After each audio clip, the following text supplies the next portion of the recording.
اللہ نے کوئی ایسا مرض پیدا نہیں کیا جس کی دوا پیدا نہ کی ہو۔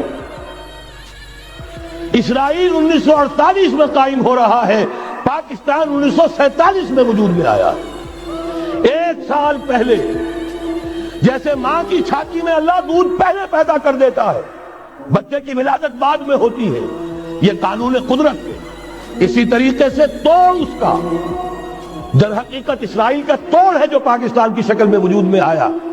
یہ دوسری بات ہے کہ ہم بھٹک گئے، منزل کا سراغ بھول گئے، ہم آ کر دولت کے پھندوں میں، اور سب سے بڑھ کر یہ کہ جو متروکہ جائیداد کے لالچ، ہم اس میں پڑ گئے، بھول گئے یہ پاکستان کس لیے بنایا تھا، بھٹک گئے۔ بہرحال میں ان شواہد کی بنا پر یہ یقین رکھتا ہوں پورا ٹرکش بیلٹ سلسلہ مجددیہ